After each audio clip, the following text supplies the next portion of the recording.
বিসমিল্লাহির রহমানির রহিম।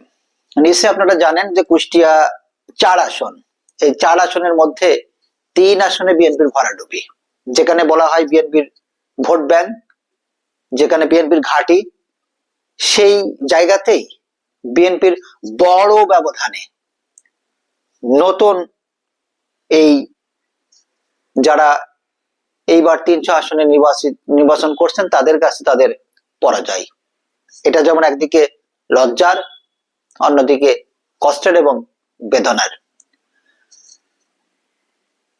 এই হারের পিছনের কারণটা আসলে কি? কেন ধানের শীষ দাড়িপাল্লার কাছে এরকম বড় ব্যবধানে হারলো? এটার পিছনের কারণ কি? এগুলো আমাদের জানা দরকার, জানা উচিত। তার আগে একটা কথা বলি, অনেকেই বলছেন বা কেউ কেউ বলছেন কুষ্টিয়া 2 মিরপুর ভেড়ামারা আসনে যদি অধ্যাপক শহীদুল ইসলাম এবং কুষ্টিয়া 3 অধ্যাপক সোহরাবউদ্দিন যদি এবার নির্বাচন করতেন বা দল থেকে যদি তাদেরকে নমিনেশন দেওয়া হতো তাহলে তারা নির্বাচনে জিতে যেতেন। তাদের কাছে আমার প্রশ্ন হচ্ছে, 2008 সালে তাদেরকে কিন্তু নমিনেশন দেওয়া হয়েছিল বিএনপি ধানের শীষের পক্ষ থেকে, কিন্তু তারা জিততে পারেনি, তারা হেরেছিলেন।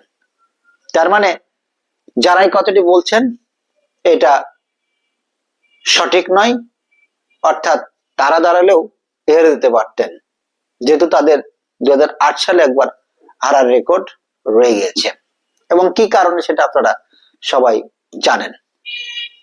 এবার আসি মূল আলোচনায়। বিএনপির যেখানে ঘাঁটি, ধানের শীষের নাম শুনলেই যেখানে মানুষ পাগল হয়ে যায়, সেখানে কেন ধানের শীষ এত বড় ব্যবধানে হারলেন? এটা এখন আমাদের সবার ভিতরে প্রশ্ন। এই প্রশ্নের উত্তর খুঁজতে গেলে আপনাকে আরো পিছনে যেতে হবে, অর্থাৎ আমি যে কারণগুলি বের করেছি এই কারণগুলি নিয়ে আজকে আপনাদের সামনে আলোচনা করব।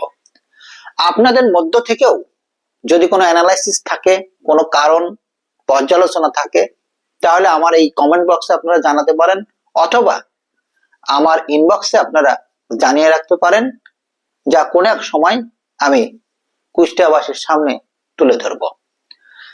এখন আসি আমার কথায়। এই হারের, এই ভরাডুবির, এই পরাজিতের অন্যতম প্রধান যে কারণটি হচ্ছে দলীয় কন্দল। নিশ্চয় আপনারা দেখেছেন 5 আগস্ট পরবর্তীতে